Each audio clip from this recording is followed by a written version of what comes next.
नमस्कार दोस्तों, जय जिनेंद्र, श्री गणेशाय नमः। मैं आपका दोस्त सन्नी जैन और आप सभी का हमारे चैनल पर स्वागत है। दोस्तों, आज का विषय शुरू करते हैं। आज का विषय है नाड़ी दोष और कुंडली मिलान। अक्सर हम जब विवाह की ओर अग्रसर होते हैं तो सबसे पहले हम गुण मिलान की ओर देखना शुरू कर देते हैं। हमारे मन में ये जिज्ञासा उत्पन्न होती है कि हमारे कितने गुण मिल रहे हैं और हमारे गुण मिलान में कहीं नाड़ी दोष तो नहीं आ गया। इसलिए सबसे पहले हम ये देखने की कोशिश करते हैं, इसलिए अपने ही कंप्यूटर में हम ये देख लेते हैं कि इसमें नाड़ी दोष तो नहीं आ रहा या कितने गुण मिल रहे हैं।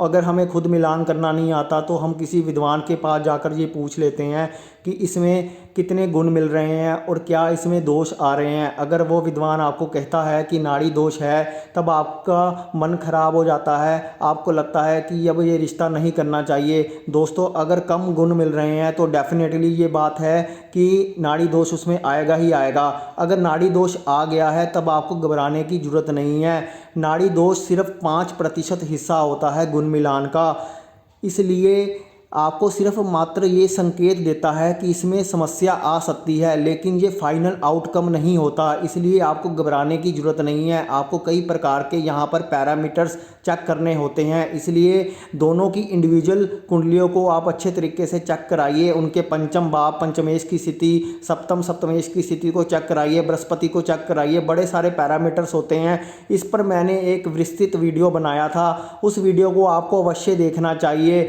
उस वीडियो का मैं लिंक अपने डिस्क्रिप्शन बॉक्स में दे दूंगा, जिस वीडियो को आपको अवश्य देखना चाहिए, क्योंकि वहाँ पर मैंने बहुत अच्छे तरीके से बताने की कोशिश की है। इसी विषय को लेकर मैंने दोबारा इस विषय पर वीडियो बनाया है ताकि आपको और अच्छे तरीके से यहाँ पर मैं समझा सकूँ। यहाँ पर मैं आपको आज छोटी सी ट्रिक बताने की कोशिश करूँगा, शॉर्ट एंड सिंपल ट्रिक, यहाँ पर आप घर बैठे ही आसानी से स्वयं निरीक्षण कर लोगे। जिसको ज्योतिष की जानकारी नहीं है वो भी आसानी से आज ये पता कर लेगा कि अगर नाड़ी दोष जन्म कुंडली में आ रहा है, गुण मिलान करने पर अगर नाड़ी दोष आ रहा है तो हमें क्या करना चाहिए। क्या हमें वहीं पर रिश्ता बंद कर देना चाहिए या उस रिश्ते के साथ हमें आगे बढ़ना चाहिए। तो आज इस विधि के द्वारा आप स्वयं ही जान जाओगे। जिसको ज्योतिष की जानकारी नहीं है वो भी आज स्वयं ही घर बैठे ही ये विधि सीख जाएगा। इसके लिए सबसे पहले आप एक कॉपी और पेन लेकर रख लीजिए। उस पर आप लड़के और लड़की दोनों की डेट ऑफ बर्थ लिख लीजिए। आज हम डेट ऑफ बर्थ के द्वारा ही आपको ये बताने की कोशिश करेंगे कि कौन से कॉम्बिनेशन आपको चेक करने हैं। अगर वो कॉम्बिनेशन आप चेक कर लोगे तो आप स्वयं ही निर्णय लोगे कि इस डेट ऑफ बर्थ के साथ हमें आगे बढ़ना चाहिए या नहीं। अगर आपको समझ नहीं आ रहा या ऐसा लग रहा है कि ये कॉम्बिनेशन मौजूद नहीं है, तब आपको किसी योग्य विद्वान के पास जाकर अच्छे से दोनों की कुंडलियों का अवलोकन करवाना चाहिए, फिर फैसला लेना चाहिए। ये मात्र एक आपको ट्रिक बता रहा हूँ जिसके द्वारा आपके मन में ये वहम निकल जाएगा कि अगर आपने गुण मिलान कर लिया है। सबसे पहले आप चेक कर लीजिए कंप्यूटर से गुण मिलान में अगर नाड़ी दोष आ रहा है तो उसके बाद जो मैं आपको टेक्निक बताने जा रहा हूं उस चीज़ को आप फॉलो कीजिए। अगर वो चीज़ आपकी डेट ऑफ बर्थ में, दोनों की डेट ऑफ बर्थ में लड़के और लड़के की पाई जाती है तो आप ये मानकर चलिए कि वो नाड़ी दोष बिल्कुल भी एप्लीकेबल नहीं होगा। तो मित्रों, शुरू करते हैं उस विधि को। कृपया उस विधि को ध्यान से समझने की कोशिश कीजिए। दोस्तों, जैसे ही आपको शादी में कुंडली मिलान के लिए कोई डेट ऑफ बर्थ आए तो सबसे पहले आप कॉपी पर लड़के और लड़की दोनों की डेट ऑफ बर्थ को लिख लीजिए। जब आप दोनों की डेट ऑफ बर्थ को लिख लोगे तो सबसे पहले चेक कीजिए कि दोनों की डेट ऑफ बर्थ में 5 का अंक मौजूद है या नहीं है। अगर दोनों की डेट ऑफ बर्थ में 5 का अंक मौजूद है तो आपको यहाँ पर एक संकेत मिलेगा कि यहाँ पर संतान होने की संभावना बन गई है। और यहाँ पर जो नाड़ी दोष आपको कुंडली मिलान में आ रहा था वो यहाँ पर आपको तंग नहीं करेगा। यानी अगर लड़के की डेट ऑफ बर्थ में भी 5 का अंक आपको दिखाई दे रहा है और लड़की की डेट ऑफ बर्थ में भी आपको 5 का अंक दिखाई दे रहा है तो आपको डरने की ज़रूरत नहीं है। उसके बाद आप देखिए कि दोनों की डेट ऑफ बर्थ में 3 और 7 के अंक हैं। अगर किसी एक की भी डेट ऑफ बर्थ में 3 और 7 अंक भी आपको दिख जाते हैं तो फिर आप निश्चित तौर पर मान कर चलिए कि इसको संतान से संबंधित कोई समस्या नहीं आएगी। और नाड़ी दोष जो आपको गुण मिलान में दिखाई दे रहा है उसकी कोई भी इम्पोर्टेंस नहीं रहेगी। % यहाँ पर संतान होगी और नाड़ी दोष का परिहार हो जाएगा।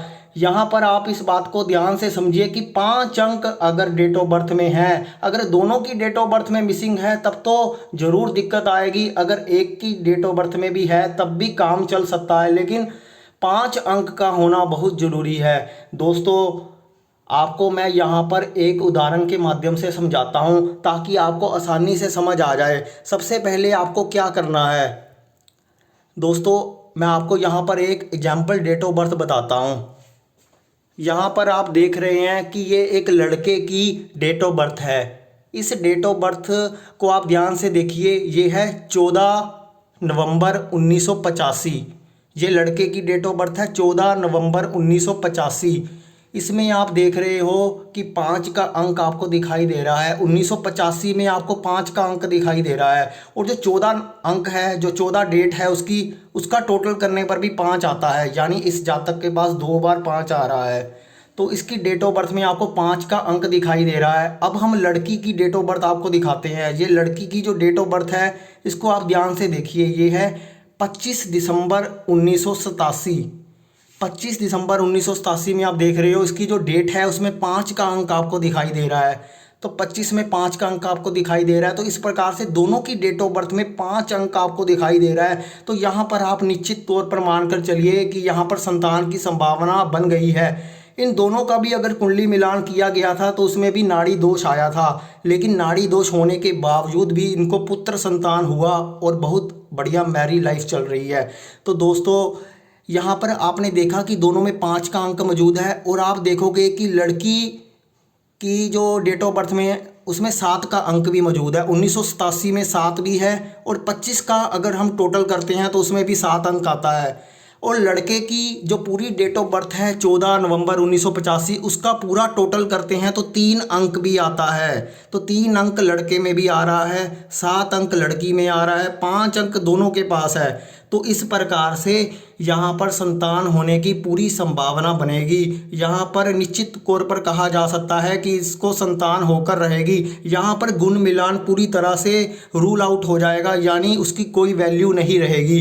तो इस प्रकार से यहाँ पर आप घर बैठे ही देख सकते हो। अगर यहाँ पर आपको दिक्कत नज़र आती है, आपको 5 के अंक नहीं दिखाई देते, तब आपको किसी योग्य विद्वान के पास जाकर उनकी जन्म कुंडलियों का अवलोकन करवाना चाहिए। दोनों की अलग अलग प्रकार से कुंडलियों का निरीक्षण करवाएं, उनका क्षेत्र फुट 20 फुट निकलवाएं, और पंचम पंचमेश की स्थिति का अवलोकन करें, सप्तम सप्तमेश की स्थिति का अवलोकन करें, बृहस्पति की स्थिति का अवलोकन करें, शुक्र की स्थिति का अवलोकन करें, फिर जाकर फैसला लीजिए। ये एक बहुत ही नाजुक डोर होती है, इसलिए यहाँ पर जल्दबाजी मत कीजिए।